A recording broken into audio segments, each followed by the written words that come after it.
Buenas noches a todas y todos quienes están acompañándonos en esta charla que vamos a tener con Leonor Tayano, nuestra querida ex compañera aquí de la UTPL, que ahora está trabajando en Estados Unidos para la Universidad Técnica Particular de Loja y para la carrera de Pedagogía de la Lengua y la Literatura. Es un honor tenerla, Leonor, con nosotros en esta noche y estamos encantados de escucharla y de que nos comparta toda esta investigación que ha hecho sobre el mercurio volante de Carlos de Sigüenza y Góngora. Bueno, un saludo también a quienes nos están viendo por redes sociales, a través de las redes sociales de la UTPL. ¿No? Les voy a presentar a nuestra invitada de esta noche. Leonor Tayano es docente de español en la Universidad Carson Newman. Ella tiene una trayectoria académica internacional que incluye un doctorado en español, University of Notre Dame en Estados Unidos, un doctorado en Humanidades y Ciencias Sociales en la University of Tromsø en Noruega, un máster en Lengua Española por la Universidad Pontificia de Salamanca en España, máster en Lengua, Literatura y Dinámicas Interculturales del área euroamericana, Universidad Roma Tre, Italia, grado en Lenguas y Culturas Modernas, Filología y Literatura en la Universidad de Calabria en Italia. Su trabajo se centra en dos aspectos complementarios de la cultura literaria española de la Edad Moderna. Por un lado, examina cómo el concepto del imperio sin fin, imperium sine fine, fomenta una ideología que privilegia la dominación sobre la justicia y la igualdad. Por otro lado, su investigación profundiza en las contraideologías de los grupos subordinados, explorando los sistemas de creencias específicos que emergen de sus condiciones sociales. Basándose en un análisis riguroso del papel de la ideología imperial, Leonor argumenta que el nexo entre el feudalismo y un sistema económico global configuró identidades sociales funcionales a las élites hispánicas. Así, su investigación ofrece una explicación comprensiva de los compromisos políticos, culturales, implícitos entre la corona, sus servidores y las élites locales. Esta es nuestra invitada de hoy, Leonor, que nos visita desde Estados Unidos virtualmente. Antes de darle el paso a Leonor, quiero comentarles que vamos a tener un tiempo para preguntas y comentarios al final de la charla de Leonor. Así que tenemos habilitado el chat de Zoom para que ustedes puedan compartir sus preguntas, dudas, inquietudes, comentarios y seguramente felicitaciones por la charla de nuestra querida invitada. Así que le doy paso a Leonor, que nos va a hablar sobre el Optimus Princeps y la retórica de la redención imperial en Mercurio Volante de Carlos de Sigüenza y Góngora. Adelante, Leonor, bienvenida y te doy paso. Bien. Gracias, Norman, por las palabras, porque me has hecho parecer interesante y eso es muy bueno para mi ego, ¿vale? Y bueno, quería agradecer también a todos los amigos que se han sumado desde la UTPL y de diferentes partes del mundo, a mis amigos que se han sumado también pues desde Estados Unidos. Un saludo pues para Carlos, para David, para Galo y para Joaquín y para quienes nos están siguiendo en los social media. Y bueno, voy a comenzar a compartir ya mi diapositiva porque si no, pues me tomaría toda la tarde, pues y comenzaría a hablar mucho y me tomaría demasiado tiempo. Vale. Sé que casi todos estamos familiarizados con los personajes que aparecen en la diapositiva, pero voy a mencionarlos rápidamente, ¿vale? Aquí tenemos a Diego de Vargas, que es pues el gobernador de Nuevo México y es el gobernador de Nuevo México a quien se le atribuye y quien realizó pues lo que se llama la reconquista de Nuevo México después de la revolución de los indígenas pueblo. Él es Gaspar de la Cerda, el virrey de Nueva España en este periodo, a finales del siglo XVII, pues quien es el mecenas de Mercurio Volante, el texto del que hablaré principalmente aquí, y también es pues quien ordenó que se hiciera pues esta campaña de reconquista.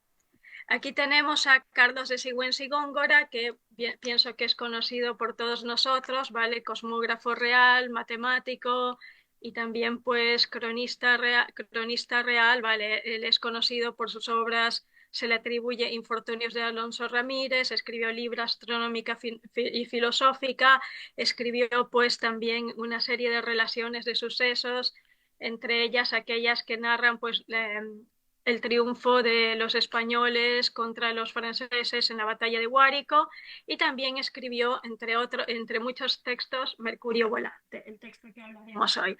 Él es el indígena Popé, y el indígena Popé pues es un indígena pueblo específicamente de la cultura tegua, y es una figura bastante polémica, y de hecho pues la estatua que vemos aquí es una estatua que, si no me equivoco, se puso pues en el Capitolio en el 2005, y fue pues cuando se tenía que elegir a quién poner, y entre poner al conquistador Juan de Oñate y poner a Popé en el Capitolio, se decidió pues poner a Popé.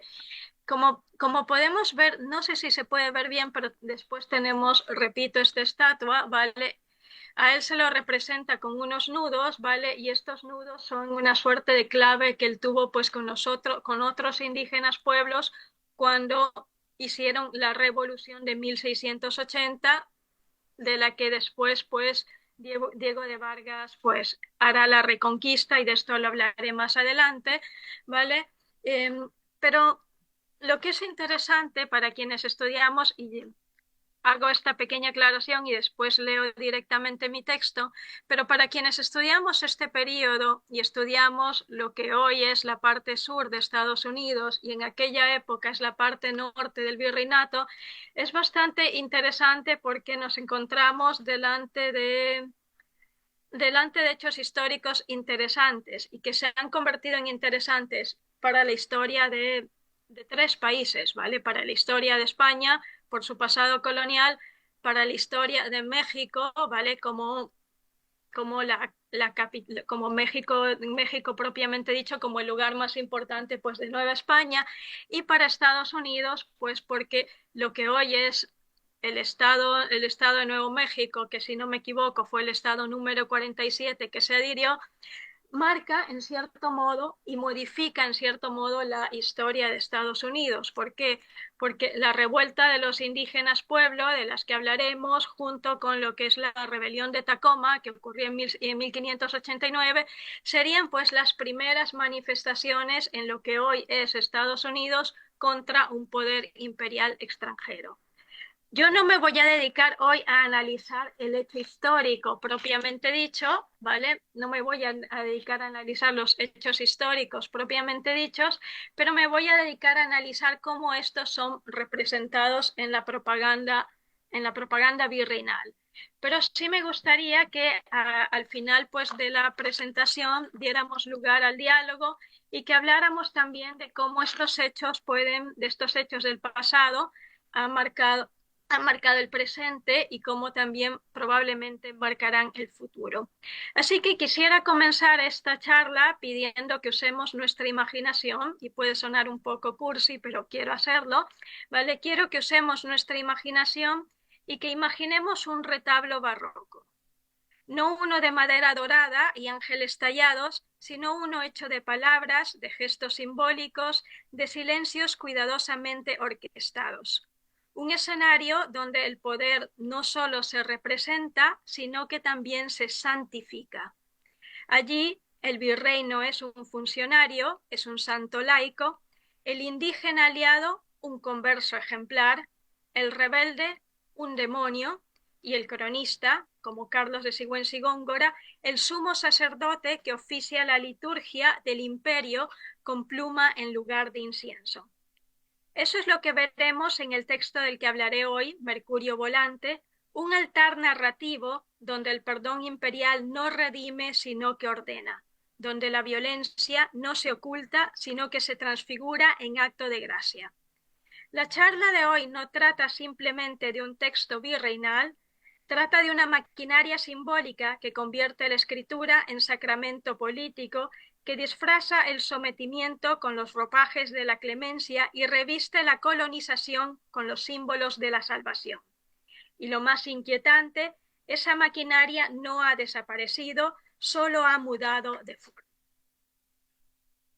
Antes de sumergirme totalmente en Mercurio, quisiera decir, y Norman lo sabe, que inicialmente había pensado en esta charla como una presentación general de mi libro más reciente, Alabanzas sospechosas y posturas imperiales en la corte de Gaspar de la Cerda.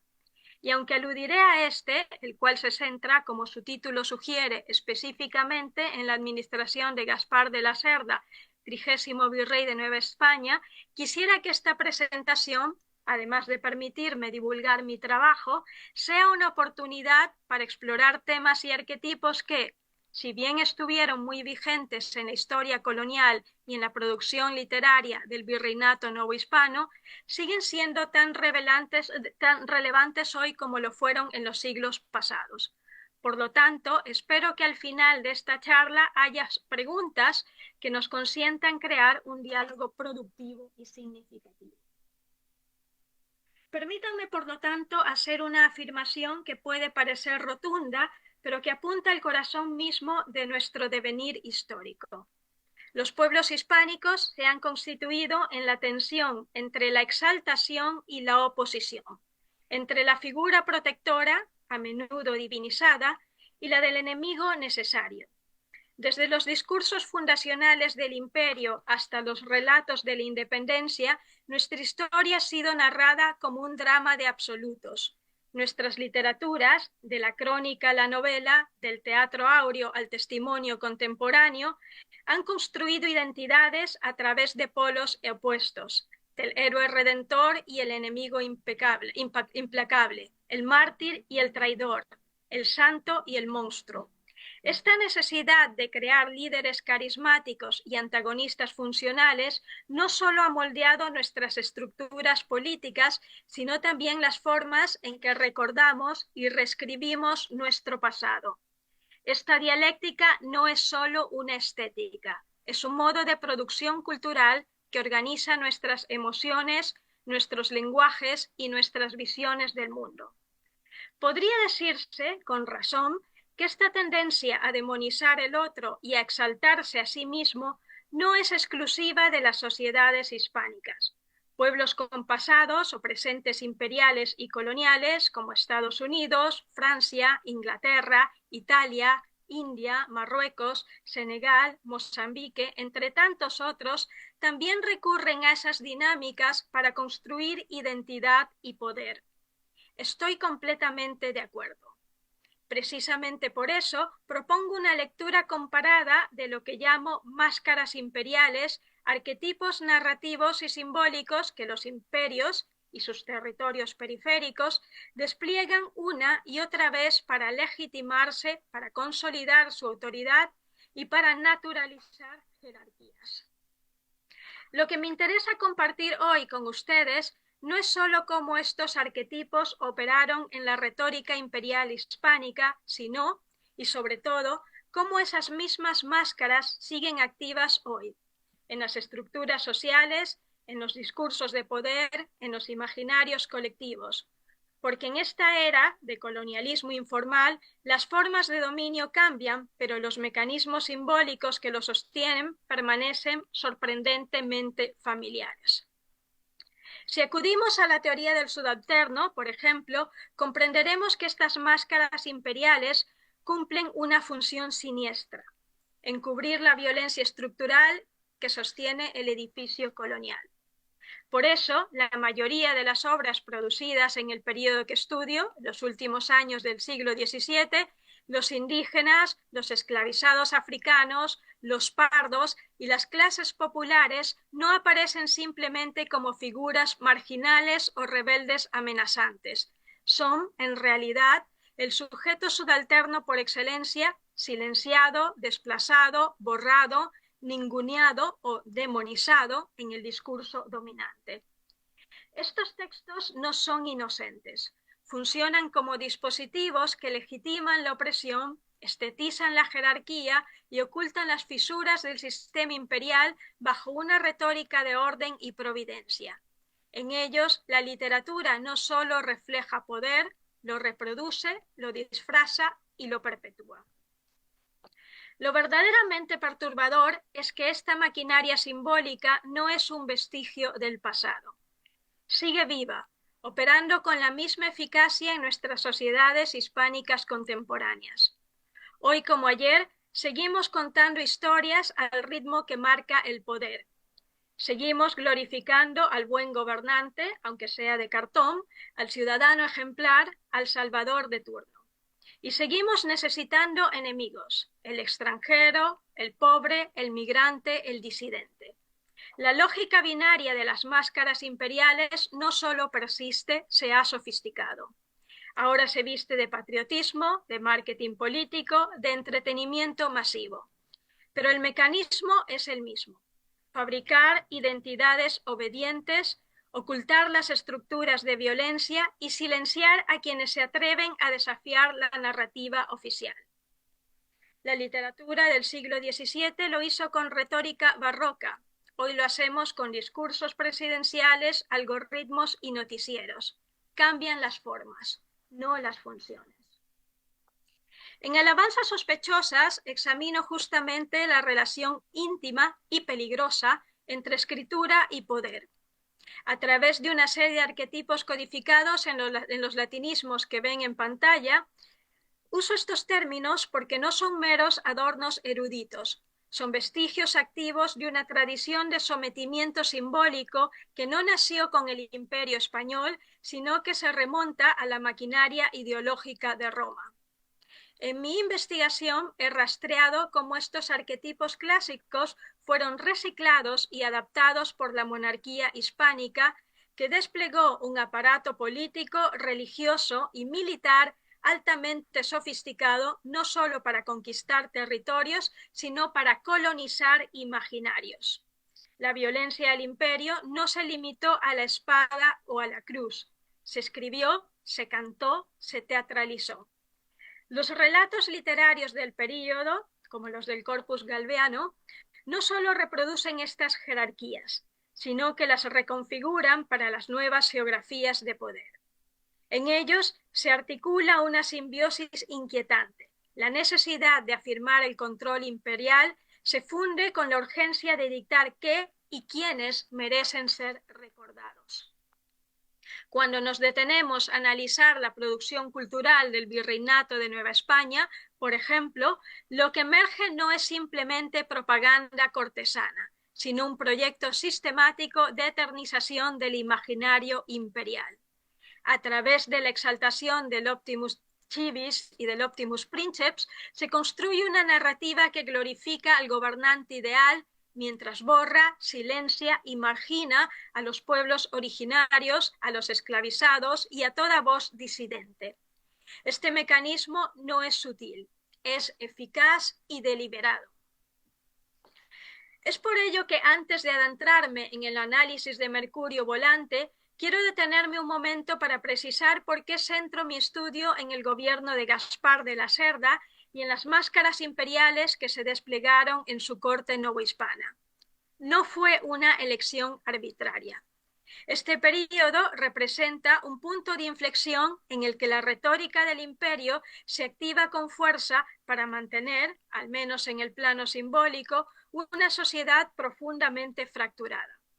Frente a la inestabilidad del trono de Carlos II, la amenaza del contrabando y la piratería, el impacto del belicismo europeo, la intromisión francesa en el seno mexicano, las crisis económicas provocadas por el mercantilismo anglo-holandés, las políticas de Colbert, las catástrofes naturales, las epidemias, los virreinatos no solo respondieron con medidas militares o administrativas, sino con una ofensiva discursiva. Analizo este momento histórico no solo por su densidad simbólica, sino porque sus tensiones resuenan de forma muy inquietante con nuestro presente. Un presente igualmente atravesado por crisis globales, reacomodos geopolíticos, discursos polarizantes y estrategias narrativas diseñadas para neutralizar el disenso. Estudiar estas máscaras imperiales es una manera de entender cómo el poder escribe, borra y reescribe la historia cuando se siente amenazado. En otras palabras, me centro en el polémico gobierno galviano no solo porque su patrocinio artístico-literario sea un claro ejemplo de lo que ocurrió en esta época, sino porque esta época, plagada de contradicciones y tensiones, refleja de manera inquietante nuestro presente. La época galviana fue un periodo de clientelismo, corrupción, guerras políticas económicas, enormes contrastes étnico-sociales, desastres económicos, conflictos fronterizos y revueltas populares que nacen de un profundo descontento social. En este contexto, los letrados, como hoy los influencers, se convierten en actores claves. Su literatura no solo sirvió para reforzar las estructuras hegemónicas, sino que se entrelazó con los sentimientos de pertenencia al suelo natal. Esos mismos sentimientos que, más de 3 siglos después, siguen alimentando discursos de identidad y de poder. Sin embargo, mi investigación no sigue la senda tradicional que se centra únicamente en la figura canónica del autor como pilar de la producción cultural. Más bien, me concentro entre la relación patrocinador y patrocinados, desentrañando las expectativas y las dinámicas de poder que subyacen en la escritura de la época. Al hacerlo, hago visible algo crucial: cómo las máscaras imperiales y las posturas acomodaticias se convierten en herramientas literarias que permiten, al menos en el plano textual, conservar el sistema jerárquico del imperio. Estas máscaras no son defensas ideológicas que enmascaran la inconsistencia de las identidades sociales, ocultando las fracturas, las tensiones y las desigualdades. Estas máscaras, esta literatura, no solo reflejan el orden imperial. Lo que hacen es sostenerlo, reproducirlo y consagrarlo. Considerando todo lo expuesto, mi libro se estructura en 7 capítulos que abordan una gama de temas cruciales: piratería, cautiverio, comercio, guerra, paz, discriminación étnica, expansiones territoriales, religiosidad, cuestiones de género, revueltas populares y, por supuesto, propaganda.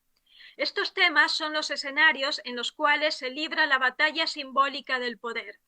Pero, dada la limitación del tiempo y el deseo de no ofrecer una presentación superficial, hoy solo abordaré, como anunciado en el título de la ponencia, uno de estos capítulos, precisamente aquel cuyo contexto probablemente resulte familiar a muchos de los presentes, porque es una mirada directa a las dinámicas que siguen dando nuestras realidades hoy, a las máscaras que todavía hoy operan en nuestras representaciones mediáticas.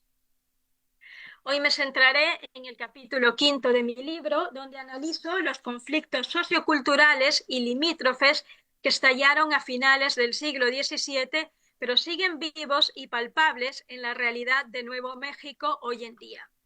Este capítulo no solo trata de hechos históricos, sino de narrativas que aún definen nuestra comprensión del poder, la resistencia y la identidad.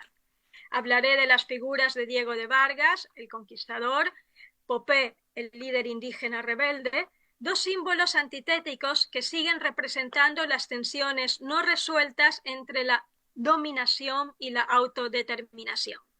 También abordaré cómo el derecho de los pueblos a su autodeterminación se entrelaza con la religiosidad mariana, particularmente con la imagen de la Virgen Conquistadora, un símbolo de fe que en su representación oculta abiertamente las cicatrices de la conquista. Lejos de ser un simple testimonio de la reconquista de Nuevo México en 1692, Mercurio Volante es un opúsculo encomiástico que entrelaza de manera magistral teología política, retórica laudatoria y propaganda geoestratégica.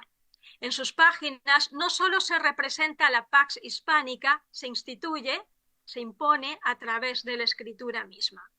Sigüenza y Góngora no se limita a narrar hechos históricos. Su objetivo es escenificarlos, hacerlos tangibles, dotarlos de una legitimidad discursiva que se extiende mucho más allá de la mera crónica. Mi hipótesis sobre este texto es clara. Mercurio Volante no busca solo informar, sino construir y escenificar el orden imperial, convertirlo en algo palpable, en algo natural a los ojos del lector. Por lo tanto, en los minutos que siguen exploro cómo esta obra articula una teología del perdón, un perdón que, al mismo tiempo que oculta la violencia estructural del imperio, la enmascara bajo una operación discursiva, sofisticada y astuta.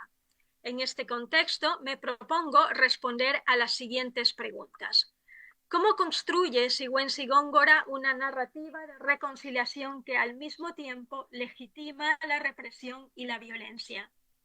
¿Qué papel juegan en esta construcción la imagen del indígena aliado, la clemencia regia y la figura del pacator o portador de paz como dispositivos simbólicos de hegemonía imperial?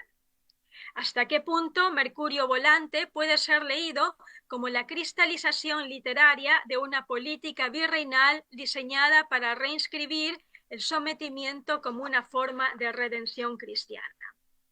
Este no es solo un análisis literario, es un examen de cómo la escritura se convierte en herramienta de poder que no solo narra lo que ocurrió, sino que inscribe lo que debe seguir ocurriendo.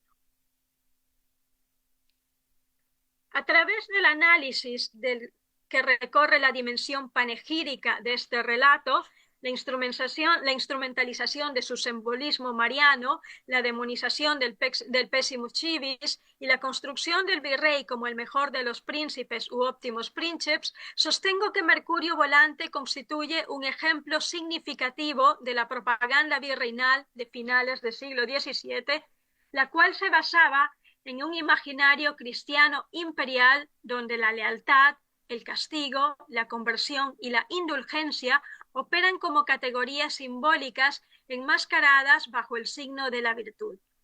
El texto no solo edifica héroes como Diego de Vargas, ni únicamente se inscribe en la historia sagrada el nombre de Gaspar de la Cerda, la obra funda un orden semántico en el cual el perdón es dominación. En efecto, más allá de sus fines encomiásticos, se presenta como una obra de ingeniería simbólica que aspira a servir como un instrumento para la realización de una de las metas más urgentes y simbólicamente potentes del gobierno de Gaspar de la Cerda: el afianzamiento del dominio español sobre los territorios septentrionales del virreinato de la Nueva España. Este proyecto no solo implicaba la pacificación de los pueblos indígenas rebeldes, sino también la expulsión de los franceses y la consolidación definitiva de la presencia española en regiones tan difíciles como Nuevo México y las provincias norteñas. En efecto, la lógica geoestratégica del momento otorgaba a estas tierras un papel crucial: servir como escudo ante las incursiones extranjeras, abrir nuevas rutas de comercio y exploración y neutralizar el aislamiento estructural de la región, conectada al resto del virreinato por el valle de Río Grande y el paso natural de El Paso, a través de más de 3.000 kilómetros de desiertos, cañones y montañas. La zona septentrional exigía ser poblada, cultivada y defendida. Así, se pensó que la instalación de colonos no solo estimularía la agricultura y la minería, sino que también actuaría como una barrera protectora ante amenazas internas y externas. En este contexto, la figura de Diego de Vargas, alabado y reverenciado en Mercurio, emerge como pieza clave del engranaje imperial.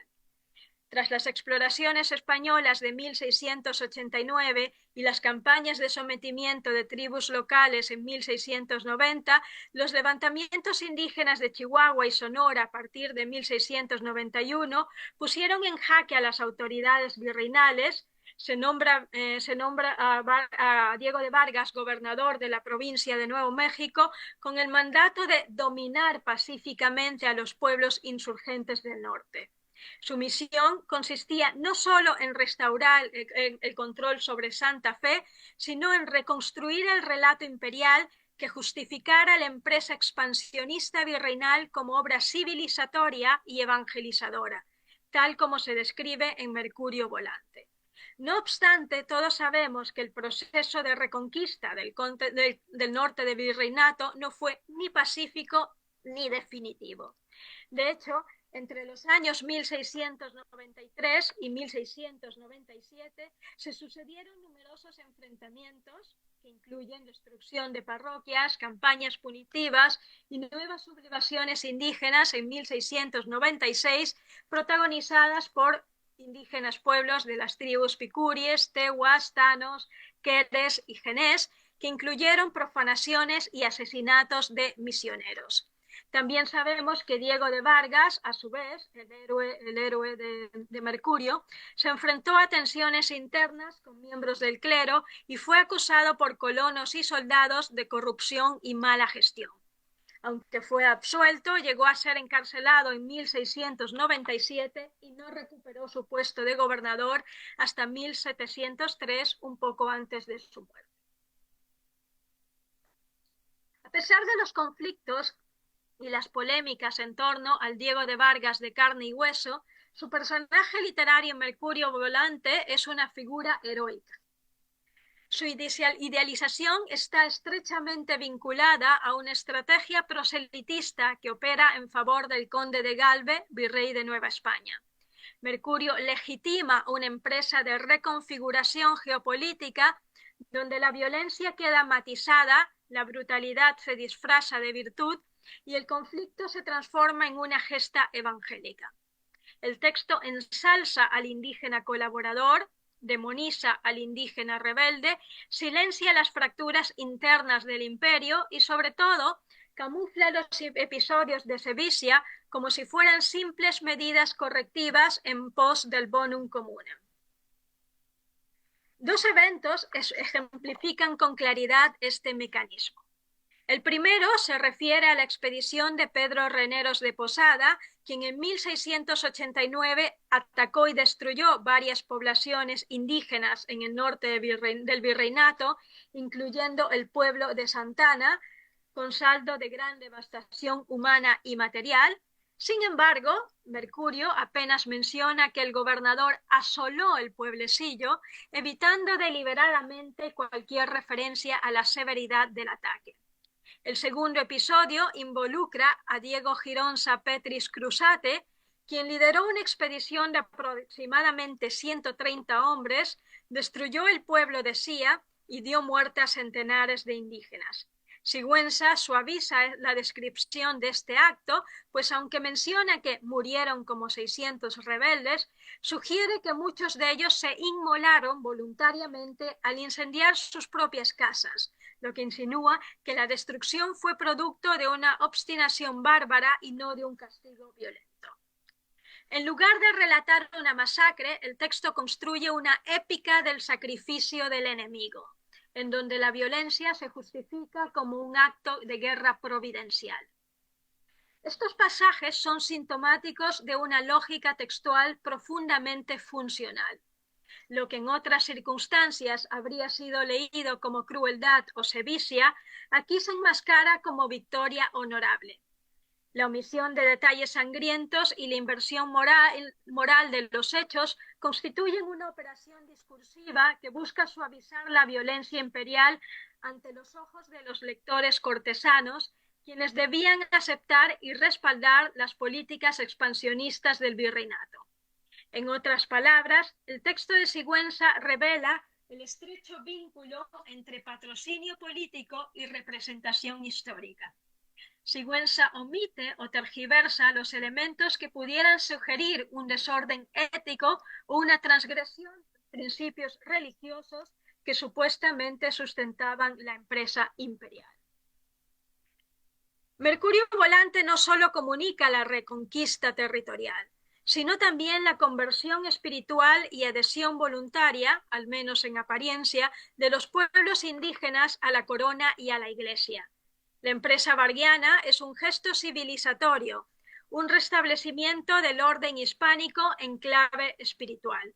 La imagen idealizada de Vargas como pacator, es decir, como generador de paz, cuyo liderazgo funciona el poder regio, la caridad cristiana y la necesidad de establecer un nuevo pacto con los indígenas del norte, se sostienen episodios narrados con un dramatismo controlado que mezcla épica y devoción. La liturgia bélica se complementa con la religiosa, evidenciando la subordinación de lo militar a lo espiritual. En otras palabras, la figura de Diego de Vargas se constituye no solo como ejecutor de una empresa político-militar, sino como depositario simbólico de una teología del perdón que vertebra la noción de paz en el ideario imperial hispánico.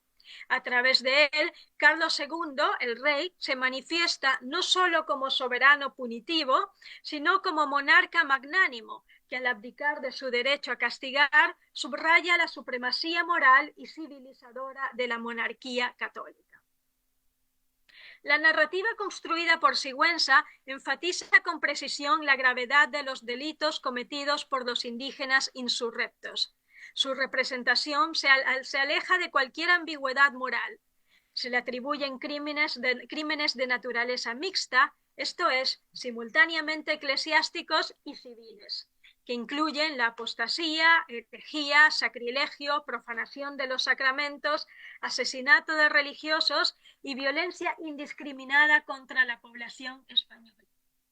Tales actos, según el texto, no constituyen meras expresiones de resistencia, sino intentos deliberados de cisma político y espiritual dentro del orden virreinal.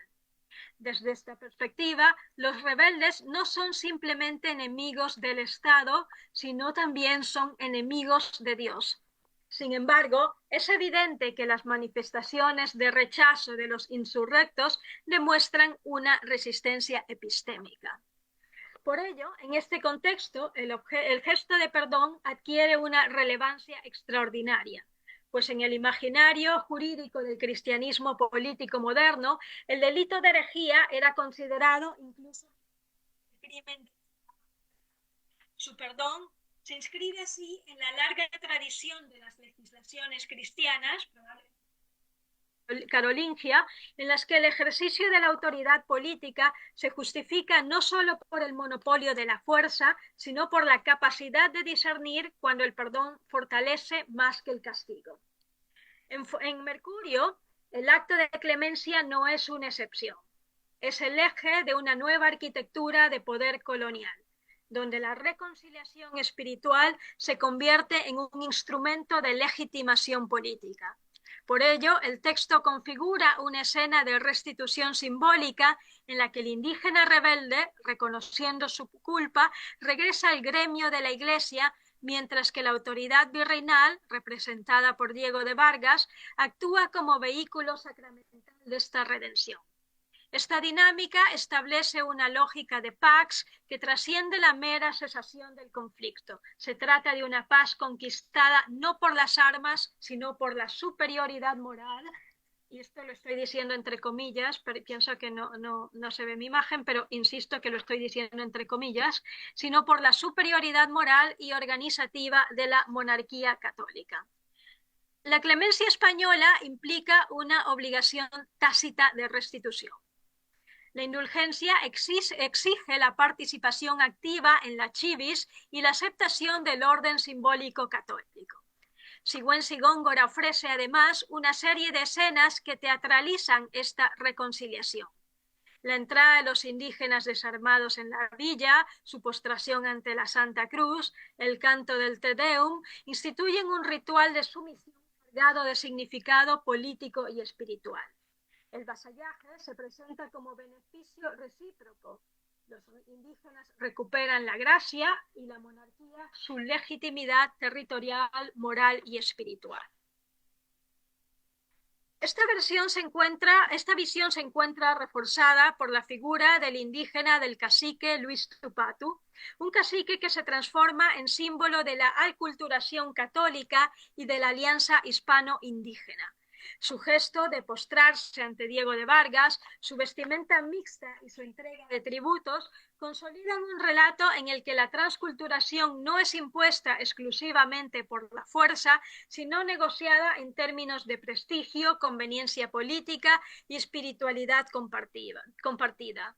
A través del encuentro entre Tupatus y Vargas, Mercurio reconfigura la espiritualidad mariana como eje discursivo de la reconquista espiritual en el Nuevo Mundo.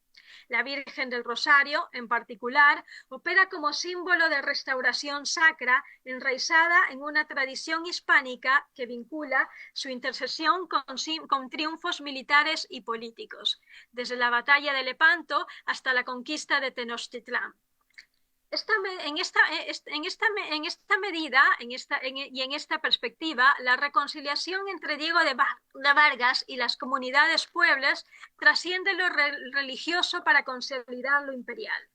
Es por ello que en Mercurio, el rosario, símbolo de ortodoxia y mediación divina, se convierte en una herramienta de conversión y en eje ideológico del nuevo pacto imperial.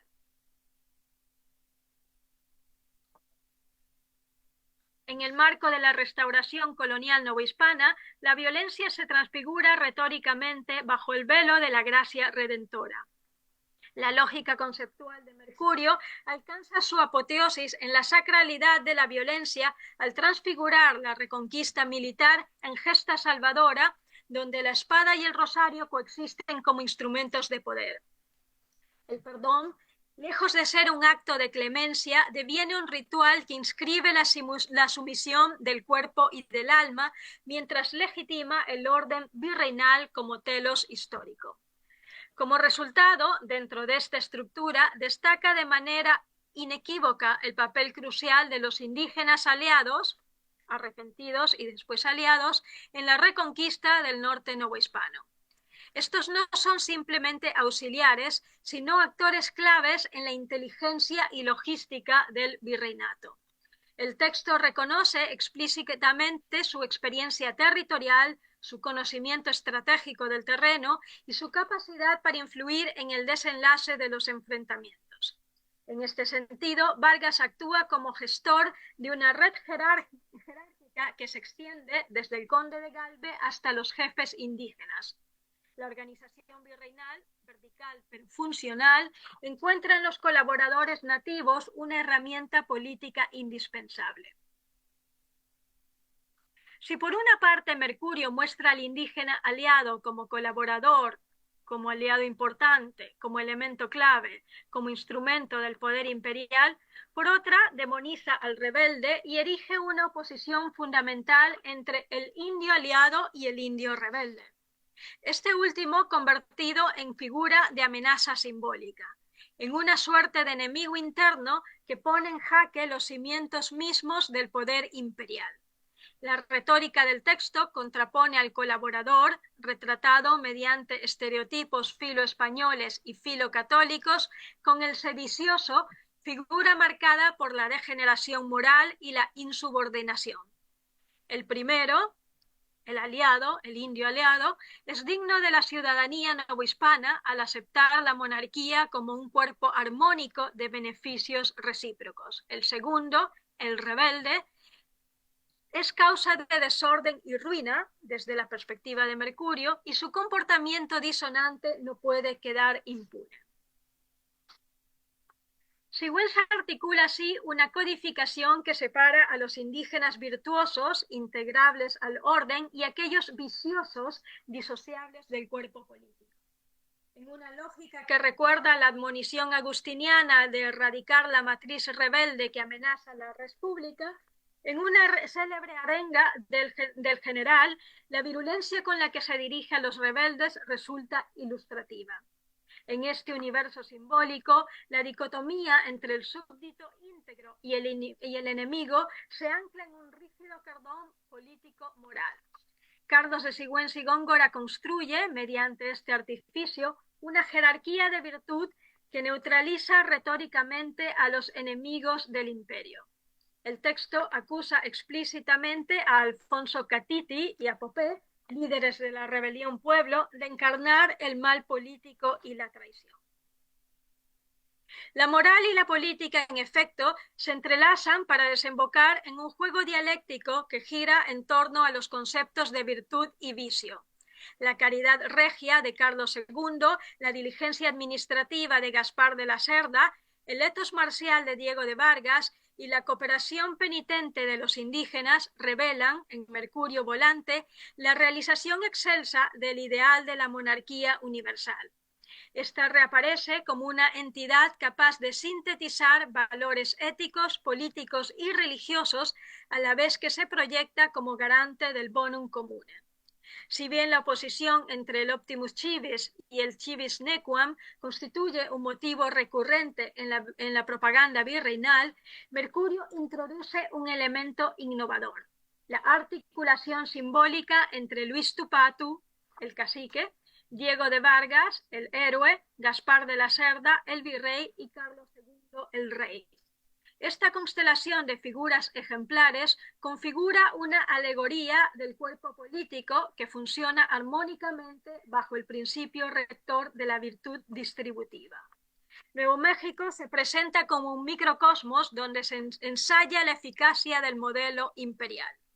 La política de cooptación de las élites locales, como los Tupatu, deviene instrumento fundamental en la pacificación de las fronteras. A través de esta estrategia, la autoridad del rey se manifiesta no solo como potencia coercitiva, sino también como fuente de legitimidad moral y teológica. El texto traza además una genealogía simbólica del poder virreinal que subraya la nobleza de linaje y virtud de sus protagonistas. Gaspar de la Cerda, perteneciente al estamento de los Grandes; Diego de Vargas, vinculado a los Ponzo de León; los Tupatu, representantes de una nobleza indígena cristianizada. Todos ellos se subordinan a la jerarquía macrocósmica de la monarquía universal, cuya cúspide ocupa Carlos II. Este último, el tan vilipendiado hechizado, se reconfigura en Mercurio como el Rex Misericors, paradigma de indulgencia cristiana, cuya caritas constituye el cimiento último del orden imperial. Desde esta perspectiva, la reconquista de Nuevo México se convierte en una vindicatio de la monarquía hispánica y en un acto de restauración de la República cristiana. Por lo tanto, Mercurio se convierte en una verdadera fábrica heroum, un dispositivo textual que no solo celebra los triunfos, sino que también los contextualiza dentro del marco de gratitud religiosa y pacificación. Al final de la obra se establece una vinculación entre la reconquista, el espíritu festivo y la gratitud a Dios y la intervención del virrey, por supuesto. La imagen de Vargas no es solo la de un líder militar, sino la de un pacator o portador de paz, cuya acción no solo responde a intereses geoestratégicos, sino que se integra a la gran narrativa cristiana de conversión y redención. Así, Mercurio Volante se convierte en una máquina de legitimación que utiliza tanto la divinización de sus figuras como la sublimación de la violencia imperial bajo un manto de caridad cristiana, transformando lo que podía ser considerado como brutalidad en un acto de gracia. Mercurio Volante no narra la historia, la consagra. No describe la conquista, la liturgiza. No representa el perdón, lo eleva a arquitectura de dominación. En su sofisticado artificio retórico, cada gesto se convierte en dogma, cada personaje en emblema, cada acto en símbolo de un orden que requiere ser eterno, providencial, indiscutible. A través de este texto, el virreinato no solo reescribe la historia, la canoniza. Esta obra no es un mero testimonio barroco, es una maquinaria ideológica de precisión milimétrica. Transmuta la violencia en virtud la imposición en pedagogía, la sumisión en comunión.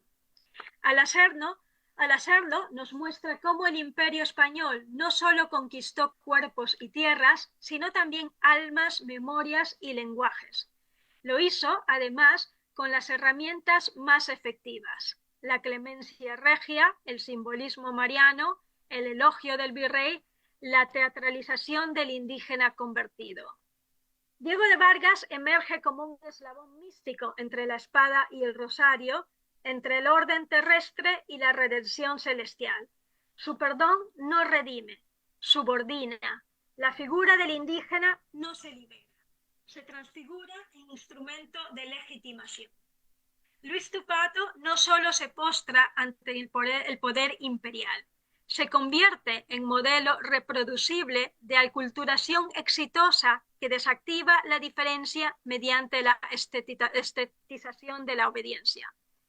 Gaspar de la Cerda es elevado como Optimus Princeps, pero no por sus méritos administrativos, sino porque representa la racionalización de una maquinaria que convierte cada crisis en una oportunidad para reforzar la hegemonía. Carlos II, el hechizado, es redimido mediante una alquimia teológica que transforma su debilidad política en magnanimidad divina. La clemencia imperial se presenta como un acto de gracia cuando en realidad es una estrategia de control. Mercurio Volante es, en última instancia, un evangelio imperial. Un evangelio donde la pax hispánica se canta no con himnos, sino con metáforas. No solo nos impone con las armas, sino con rosarios. Un evangelio donde el poder no necesita justificarse porque ha aprendido a parecer inevitable, piadoso, incluso sagrado. Y lo más inquietante es que esta maquinaria discursiva no ha muerto. Hoy, en nuestras sociedades contemporáneas, seguimos reproduciendo sus lógicas. Seguimos dividiendo el mundo entre malos y buenos ciudadanos, entre el colaborador ejemplar y el enemigo interno, entre el cuerpo obediente y la voz disonante. Solo que ahora las máscaras imperiales se han sofisticado. Ya no se imprimen en papel, circulan en redes, algoritmos y titulares. Se nos presentan como sentido común, como patriotismo, como necesidad histórica. Por eso, estudiar Mercurio Volante no es mirar hacia atrás, es abrir los ojos al presente, porque lo que está en juego no es solamente cómo se escribió el poder, sino cómo se sigue escribiendo. Y si no desactivamos estas máscaras, si no desenmascaramos la gramática de la dominación, entonces seguiremos repitiendo una y otra vez la misma vieja liturgia del sometimiento, solo que ahora más pulida, más global y por lo tanto más peligrosa. Por lo tanto, me permito terminar esta ponencia con esta pregunta de la cual me gustaría que en nuestro diálogo halláramos la respuesta. ¿A qué nuevas máscaras estamos hoy dispuestos a rendir pleitesía? Eso es todo. Gracias. Bueno, muchísimas gracias, Leonor, por esta charla tan interesante, no sobre el pasado colonial, sino sobre el presente también, ¿no? Y sobre todo sobre el presente y cómo esos enmascaramientos coloniales persisten hasta hoy, con nuevos disfraces tal vez, pero siguen todavía vigentes, ¿no?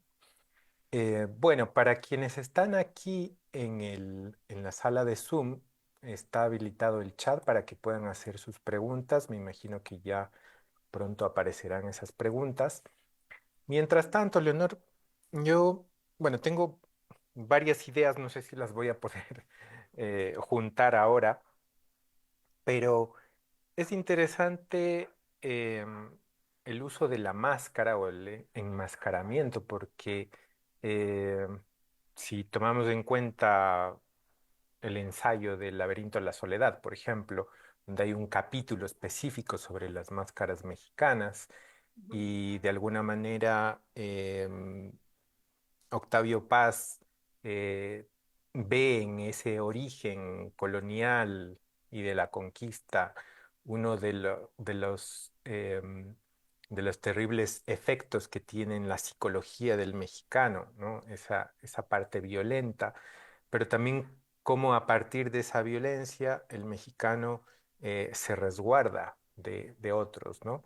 El tema de la máscara, claro, ha sido estudiado y sobre todo también implica esa indefinición entre el original y lo que está, lo que cubre esa máscara, ¿no es cierto? ¿Qué está detrás de la máscara? Dice Octavio Paz, pues nada, ¿no? No hay nada al final, o el ninguno, o el ninguneo, como termina ese capítulo también Octavio Paz. Entonces es interesante que estos enmascaramientos eh, que se daban en la época colonial y sobre todo con el barroco, como tú lo mencionaste también, pues sigan teniendo efecto y sigan disfrazando distintas cuestiones. Tú estás hablando más bien de la relación entre el poder, la religión, ¿no es cierto?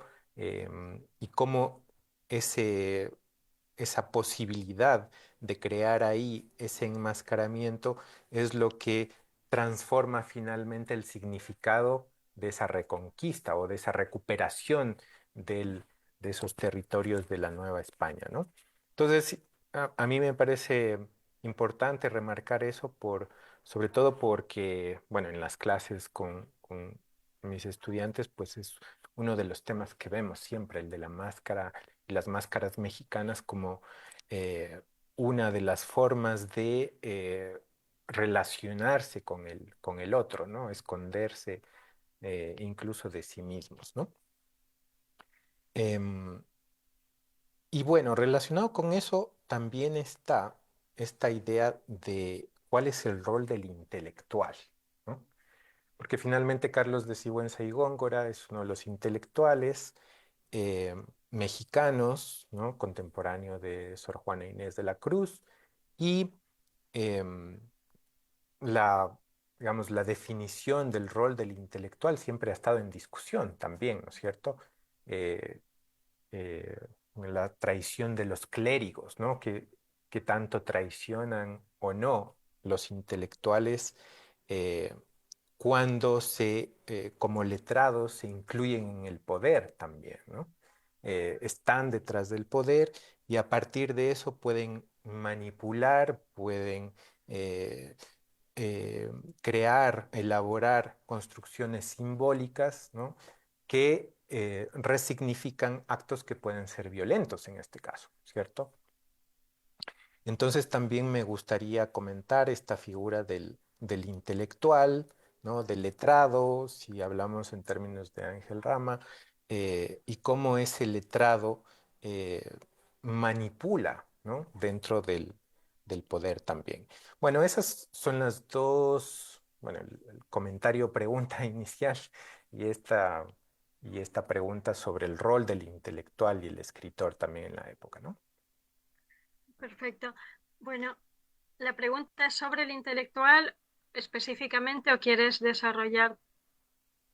Sí, podemos desarrollar las dos. Primero, bueno, el enmascaramiento, las máscaras, como de alguna manera están permeando siempre las relaciones culturales, políticas, sociales en México y cómo eso eh, se traduce también en este escrito del Mercurio Volante, ¿no?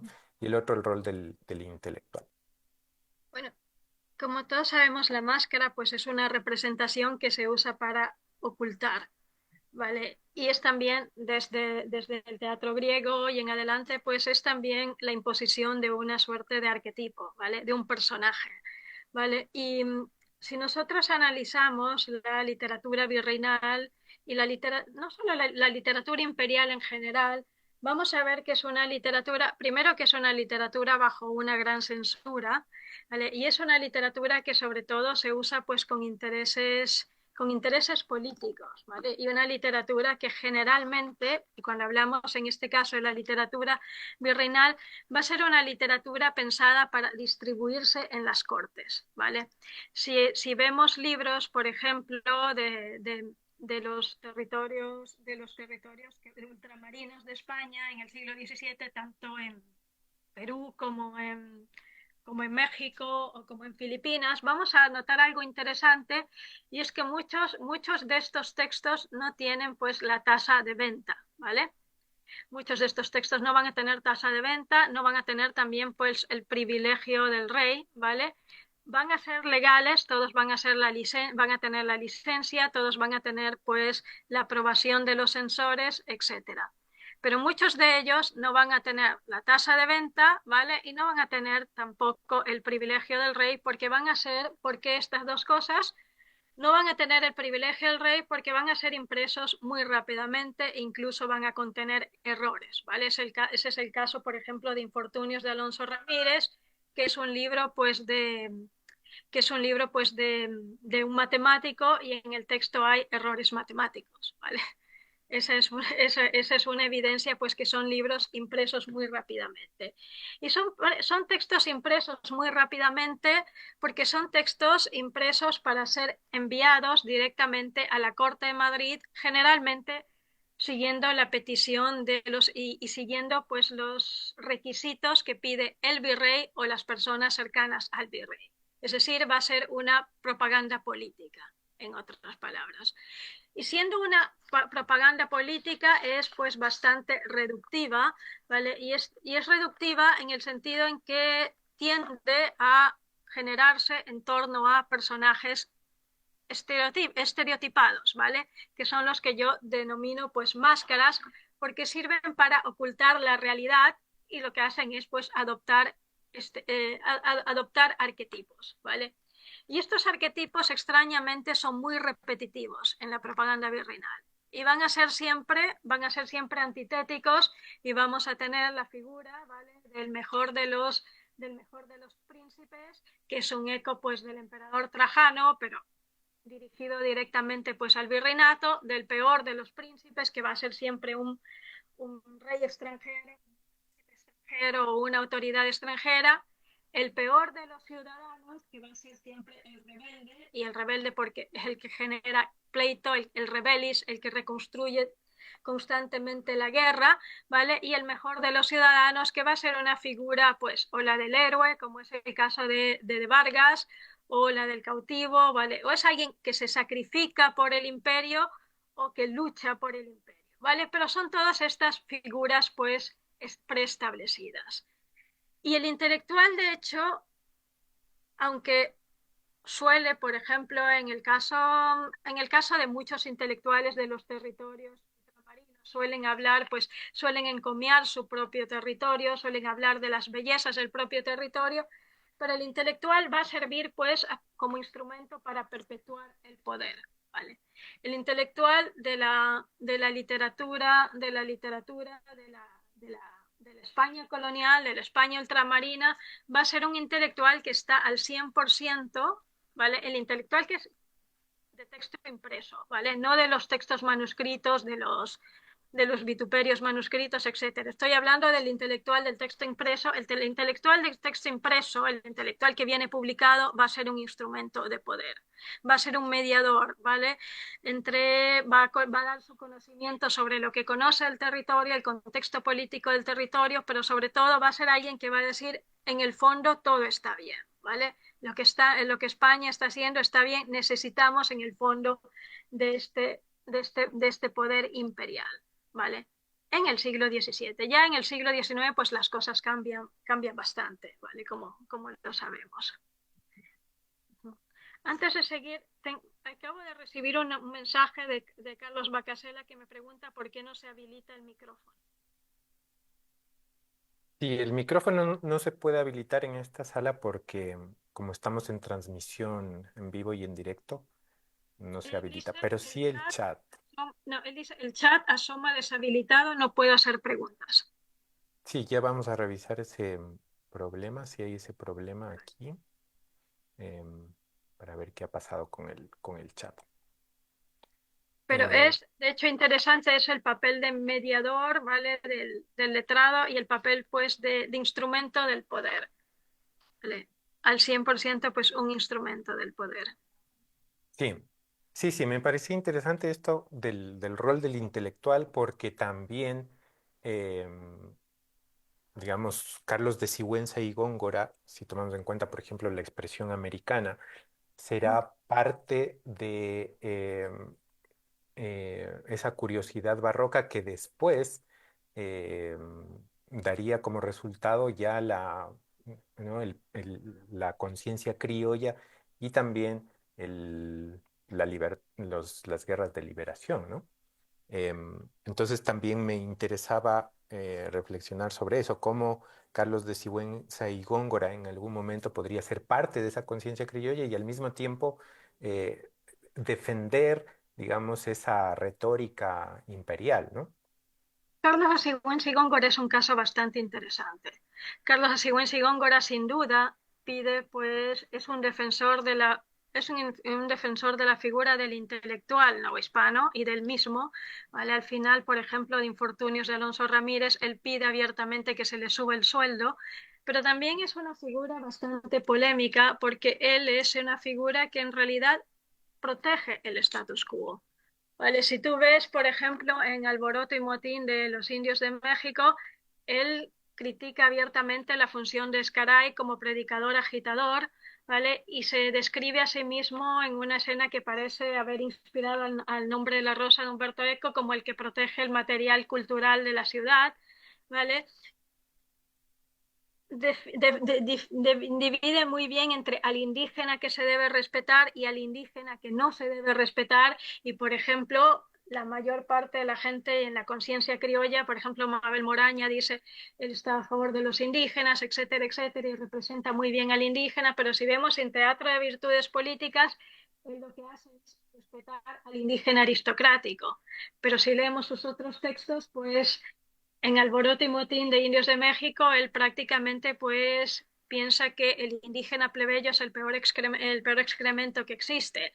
Si leemos Mercurio Volante, pues él manifiesta cierto respeto hacia Tupi, que es pues un indígena que forma parte de la aristocracia indígena de los indígenas pueblo, pero también insulta a los indígenas rebeldes en la Popeya Catiti, y hay que recordarse que en base pues al derecho de Indias, pues el indígena rebelde, aunque sea un príncipe, un aristocrático, un cacique, si se rebelaba, automáticamente bajaba a la categoría de los más iguales. Es decir, automáticamente se convertía en un indígena plebeyo. Y Carlos de Sigüenza y Góngora, pues en realidad es uno de los autores, yo no diría más racistas, pero es un autor bastante clasista y es un autor que le interesa conservar el status quo. Él lucha, sí, por los derechos de su clase, del letrado, del intelectual de los territorios ultramarinos, que piensa que debe ser más reconocido, pero al mismo tiempo está, pues, de la parte de que se conserven los estamentos establecidos, pues, por el orden imperial. Es alguien que está a favor de los estamentos y que cree que los estamentos deben quedarse en la manera que están. Estamentos que encomian al indígena aristocrático y que pues basurean al indígena de a pie, al indígena plebeyo. Muy bien. Oye, bueno, como todos estos intelectuales y letrados, pues contradictorio, ¿no? Al mismo tiempo. En momentos serviles y al mismo tiempo, pues, están pensando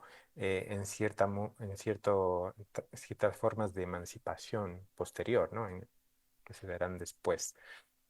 Em, Otra pregunta, bueno, respecto a las preguntas, ya aparece una aquí en el chat. Pueden hacer las preguntas en la parte de abajo, en el Zoom, donde dice preguntas y respuestas. Ahí ya podemos ver sus preguntas. Bueno, Sí. Carlos Bacasela hace una pregunta. Dice la frase Optimus Princeps hace referencia al mejor líder o al líder ejemplar. Y en ese contexto, dentro del escenario de la redención imperial, han actuado Diego de Vargas a favor de quienes y en desmedro de quienes. O Gaspar de la Cerda, que se caracteriza como un líder destacado en la época de la redención imperial, mostrando virtudes de sabiduría, valentía y generosidad. Es el máximo príncipe que con justicia y liderazgo impulsa la recuperación y restauración del imperio, simbolizando la figura del gobernante ideal en un proceso de redención. La pregunta específica es, en la actualidad asoman pseudo líderes que desde la palestra del discurso asoman como los redentores de un país. Existe una verdadera intención de estructurar un edificio equitativo donde las clases sociales se acerquen a un sueño democrático, social, cultural, económico, cuando para gobernar toman como estrategia a la división del país, a denigrar la dignidad de sus oponentes, aunque a muchos esa máscara los convence. Esta no es una pregunta, este es un ensayo ya.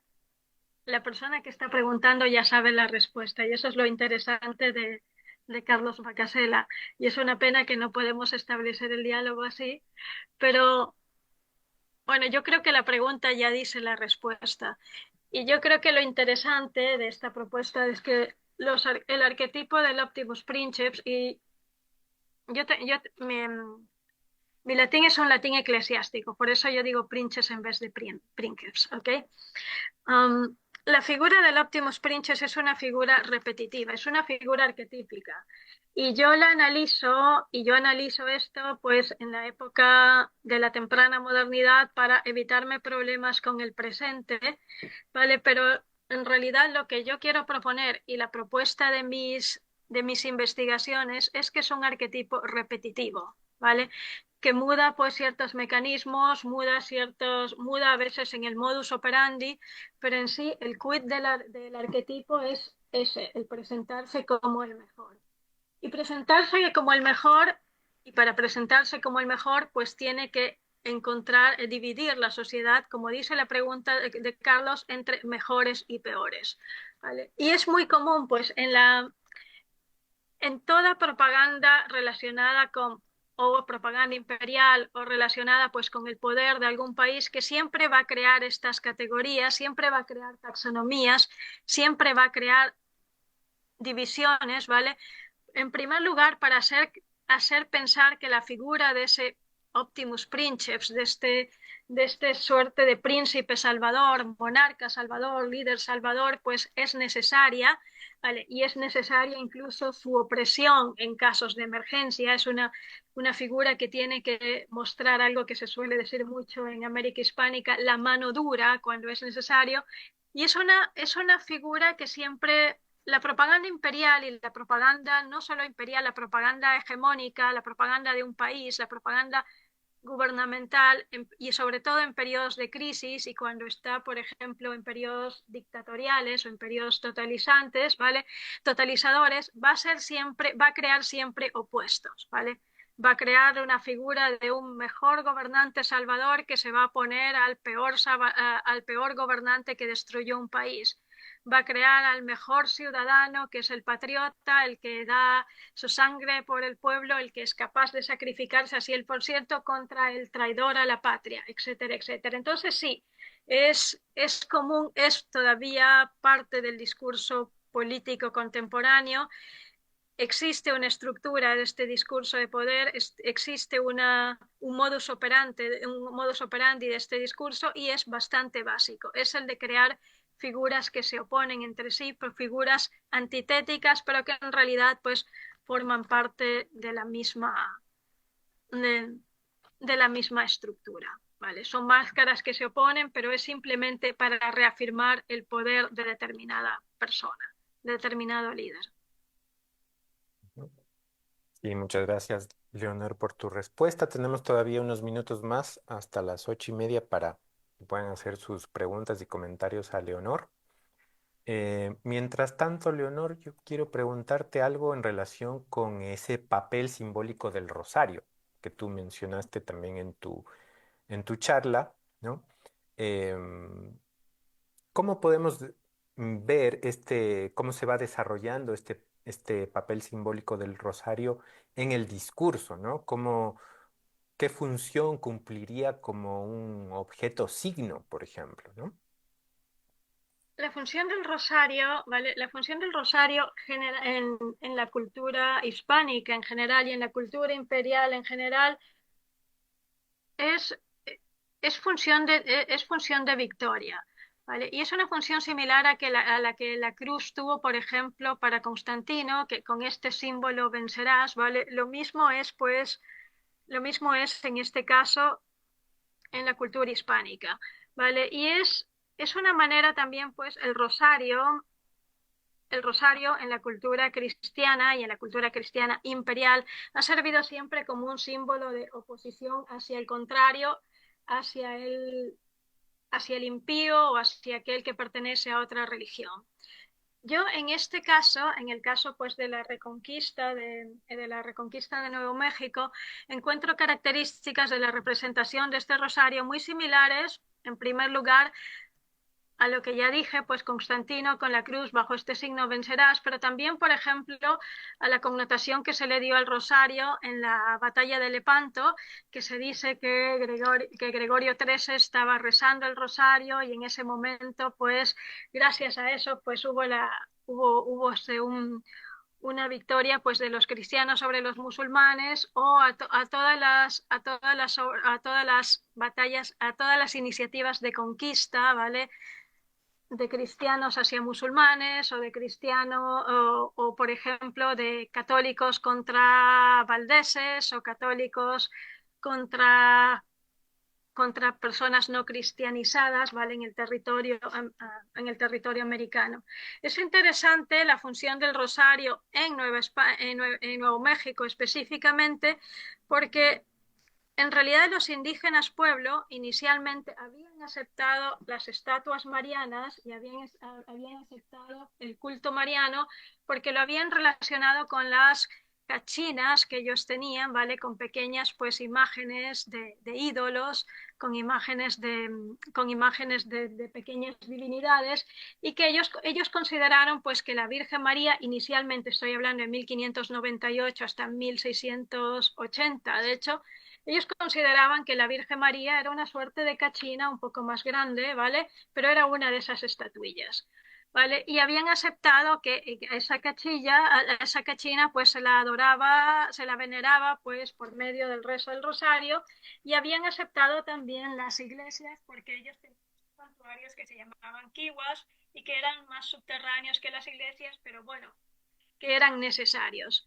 Cuando llega pues el periodo de las hambrunas, ellos consideran que la casina mariana, que la Virgen María era una casina que no estaba funcionando y que las divinidades de ellos pues se habían enfadado porque ellos estaban rezando a una divinidad que no tenía ningún valor, ¿vale? Que les estaba mintiendo. Y allí ocurre la famosa pues rebelión pueblo, que ellos van, las iglesias, destruyen todos los templos, rompen todas las estatuas de las vírgenes, etcétera. Y la rebelión dura aproximadamente pues 12 años, ¿vale? Hasta que ocurre lo de Diego de Vargas, que llega allí e impone, pues, según el mito, impone la paz por medio del rosario. ¿Vale? El rosario en Mercurio, pues tiene la misma connotación de Nicopolla que tuvo el rosario para Gregorio XIII, que tuvo el rosario incluso para Hernán Cortés cuando llega a México, ¿vale? Y que tuvo para muchos soldados para muchos soldados cuando fueron pues a luchar contra los musulmanes. Es decir, se convierte en un instrumento de victoria, ¿vale? El rosario, el rosario en Mercurio es un instrumento de victoria, no es nada novedoso, es algo que ya existía en la retórica imperial española y que ya existía también en la retórica imperial romana cuando Roma adopta el cristianismo, es decir, adoptar la cruz o adoptar el rosario como símbolo de victoria era algo bastante común de la retórica imperial, ¿vale? Y es simplemente para reforzar pues que existe una aprobación divina de la función imperial, ¿vale? Que existe una relación pues entre el imperio y la religión, entre el sacerdocio y el imperio.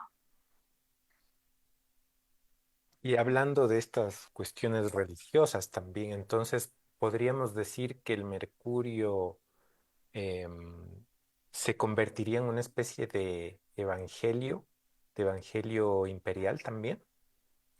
Mercurio es un evangelio imperial. porque lo que él está tratando de hacer con esto, y Mercurio es un evangelio imperial por una razón bastante simple. El texto es escrito para convencer a los colonos que vayan a habitar en Nuevo México, ¿vale? Ese es el objetivo del texto. Y el texto se presenta como la buena nueva de la reconquista de este territorio a los bárbaros que habían pues renunciado al catolicismo y ya habían regresado a su religión barbárica. Así que Mercurio Volante es sobre todo una suerte de evangelio de la reconquista de Nuevo México. Un evangelio con una intención bastante pragmática de convencer a la gente que se vaya, pues que deje México, que deje Puebla y que se vaya pues para Nuevo México para poblar. ¿Vale? Por qué este deseo de que la gente se vaya para Nuevo México a poblar? Por varias razones. Una de ellas es porque el año anterior hubo el motín del hambre, el motín de 1692, que fue probablemente el motín más grave que tuvo el México virreinal.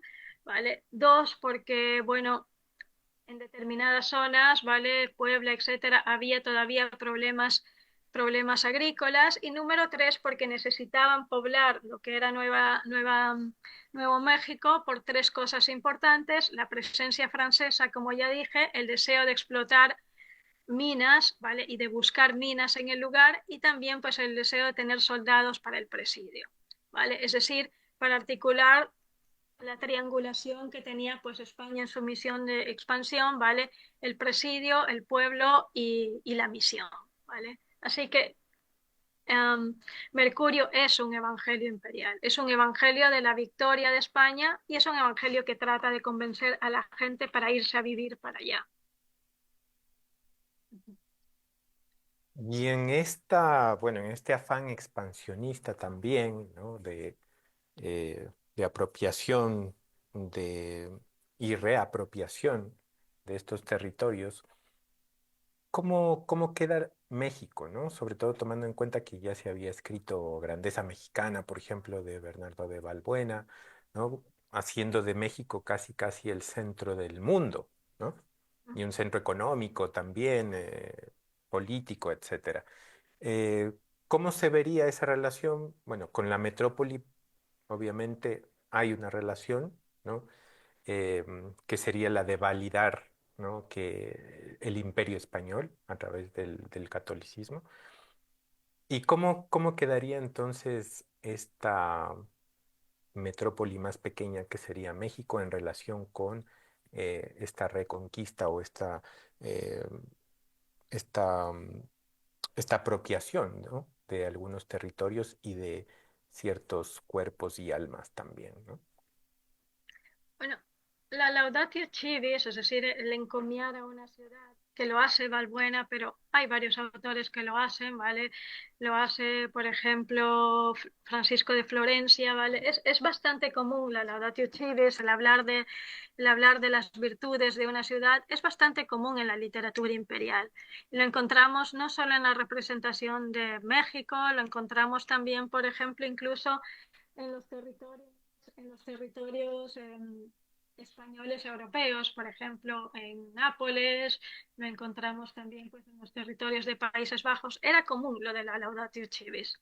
En el caso de México, México era importante era muy importante era muy importante para el imperio, era muy importante para la metrópoli, pero México nunca iba a dejar de ser el centro pues de la economía ultramarina en el sentido de la organización, ¿vale? De Ciudad de México dependían los territorios del Caribe, de Ciudad de México dependían las Filipinas, de Ciudad de México dependía el norte del virreinato.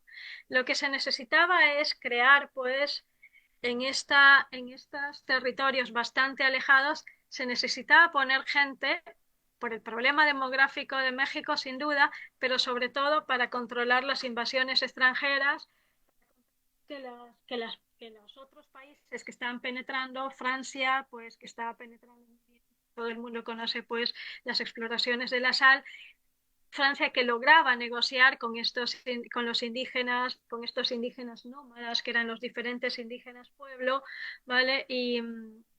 Inglaterra, que también sabía negociar con ellos en las costas, ¿vale? Si todo lo que es, pues lo que ahora es California, pues era una parte en la que los ingleses negociaban muy bien con los indígenas de esa parte, lo mismo pues la parte del Caribe, era una parte así que lo que ellos necesitaban era pues gente para crear pues los pequeños pueblos, para vivir en esos pequeños pueblos, necesitaban jóvenes para estar en los presidios, ¿vale?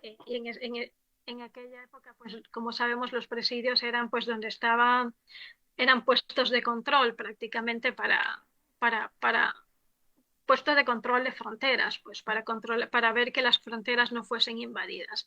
Así que más que mermar mermar